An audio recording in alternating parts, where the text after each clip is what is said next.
بسم الله الرحمن الرحيم والصلاة والسلام على أشرف المرسلين. Salam alaikum.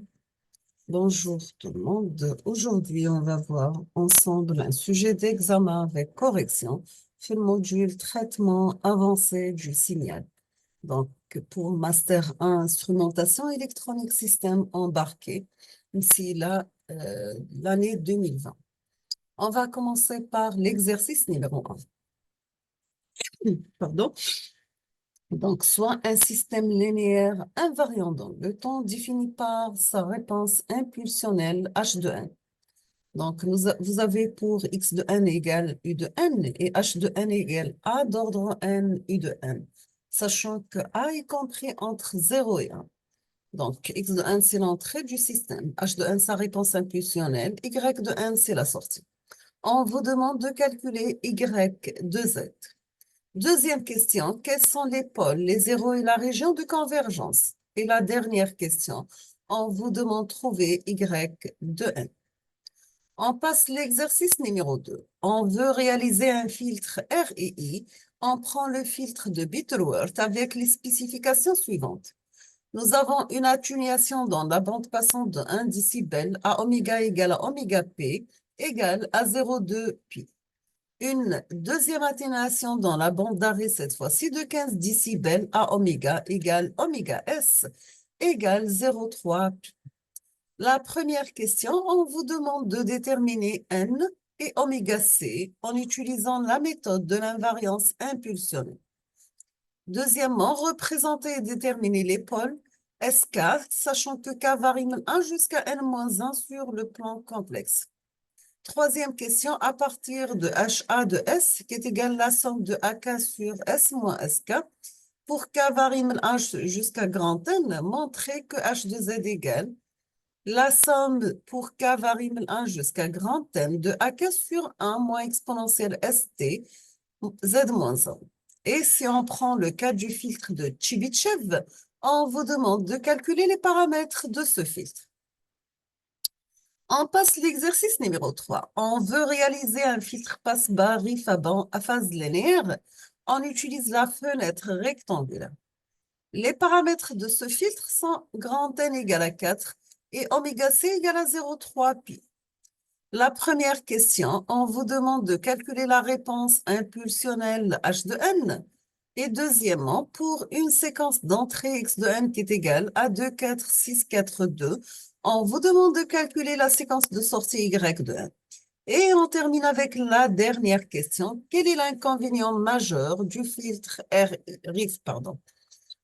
Nageur l'exercice numéro 1 rapidement avant de passer à la solution. Donc, nous avons un système linéaire invariant dans le temps défini par une réponse impulsionnelle h de n pour une entrée x de n qui est égale à l'échelon u de n et h de n qui est égal à d'ordre n par u de n. Donc, c'est causal avec a compris entre 0 et 1. On vous demande de calculer y de z et quels sont les pôles et les zéros de la région de convergence et trouver y de n.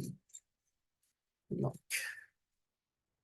on va commencer par calculer y de z, pardon. Nous avons, puisque y de n est égal à un produit de convolution entre l'entrée x de n et la réponse impulsionnelle du filtre h de n, ce domaine z, le produit de convolution, ça devient un produit simple. Donc, on obtient y de z égale x de z par h de z. X de z, c'est une somme pour n varie de 0 à l'infini de x de n par z moins n.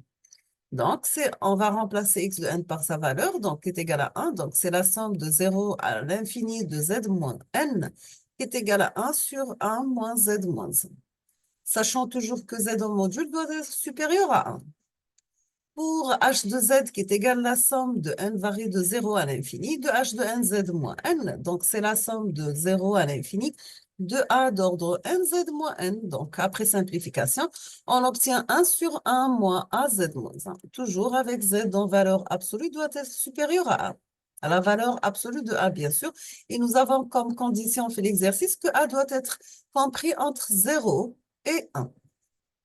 Finalement, on trouve y de z qui est égal à x de z par h de z. le produit de 1 sur 1 moins z moins 1 multiplié par 1 sur 1 moins a z moins 1. Donc, on obtient z au carré sur z moins 1 par z moins 1 avec une condition que z doit être supérieur à 1. Donc, voici en noté en rouge notre région de convergence. Donc, ici, vous avez pour les pôles, nous avons deux pôles. Z1 égale à A et Z2 égale à 1. Et, et un 0 d'ordre 2, Z égale à 0. Donc, ici, 0 d'ordre 2. Et les deux pôles A1 et A2 et la région de convergence, elle est notée en rouge. On termine avec calculer y de n. Donc, y de n, c'est la somme de résidus. Donc, c'est la limite de z carré par z moins 1 sur z moins 1 quand z tend vers 1. Plus la limite de z carré par z moins 1 sur z moins 1 quand z tend vers a, avec n doit être supérieur ou égal à 0. Donc, on obtient 1 sur 1 moins a plus a d'ordre n plus 1 sur a moins 1. À la fin, on obtient 1 moins a à la puissance n plus 1 sur 1 moins a.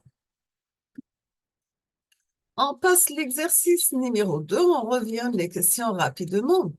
Donc, on veut réaliser un filtre RII. On prend le filtre de Butterworth avec les spécifications suivantes.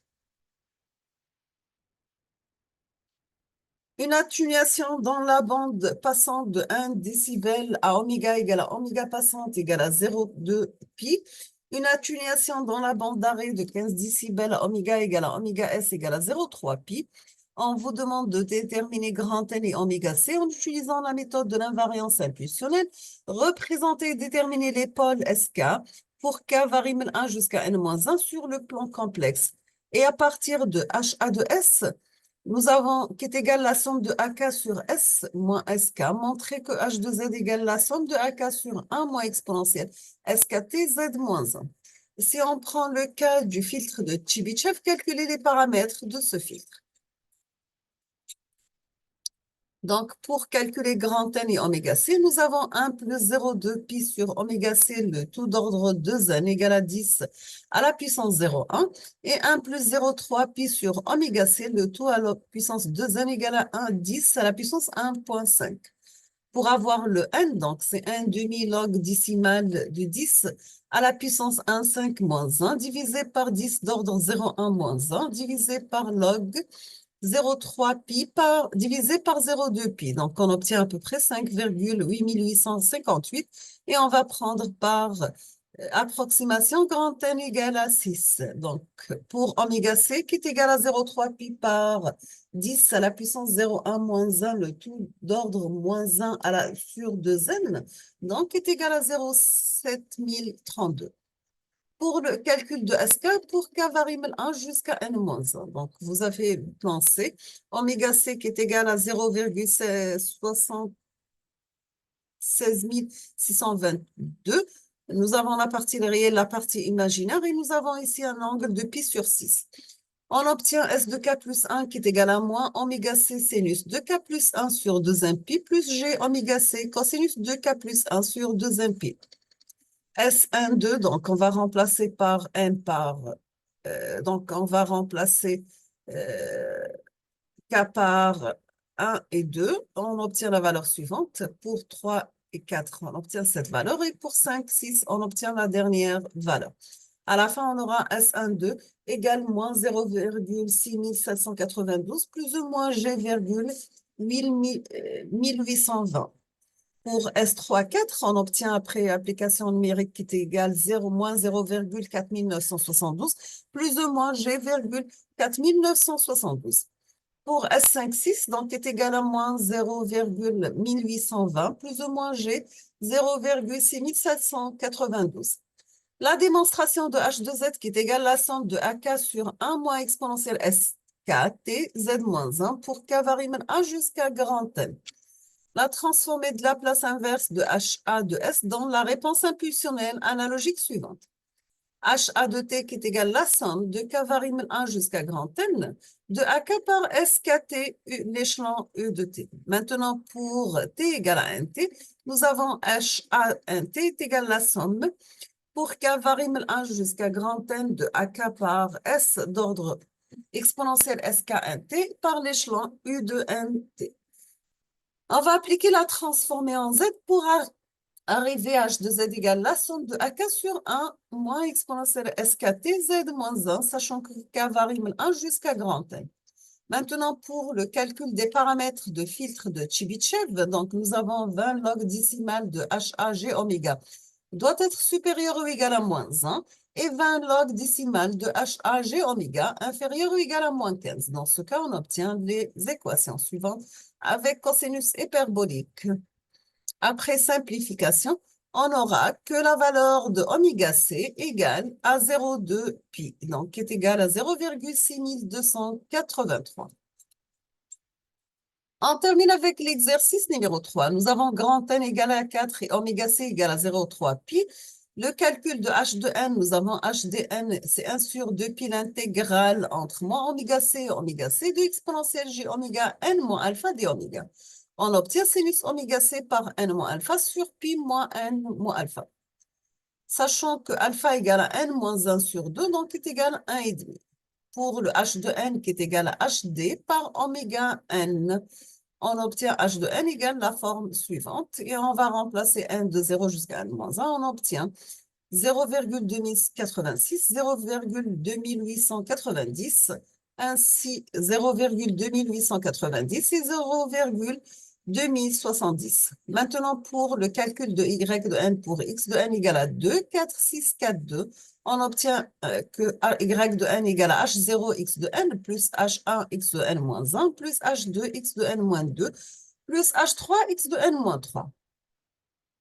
Donc, Y de 0, ça sera H de 0, X de 0. Y1, c'est H de 0, X1 plus H1, X de 0. Y2, c'est H0, X2 plus H1, X1 plus H2, X0. Y3, c'est H3, H0, X3, H1, X2 et X2, X1 plus H3, X0. Y de 4, donc c'est H0, X4 plus H1, X3 plus H2, X2 plus H3, X1. Y de 5 égale à H1, X5 plus H2, X3 plus H3, X2. Y6, ça sera H2, X4 plus H2, X3.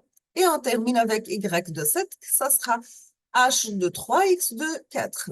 Avec les applications numériques, bien sûr, à la fin. Quel est l'inconvénient majeur du filtre RIF? C'est que l'inconvénient majeur étant, pour une précision donnée, un nombre de coefficients élevé nécessite un temps de calcul élevé, donc une fréquence d'échantillonnage assez faible. Nous sommes arrivés à la fin de la correction de ce sujet. Je vous remercie infiniment pour votre attention et à la prochaine vidéo. Merci beaucoup.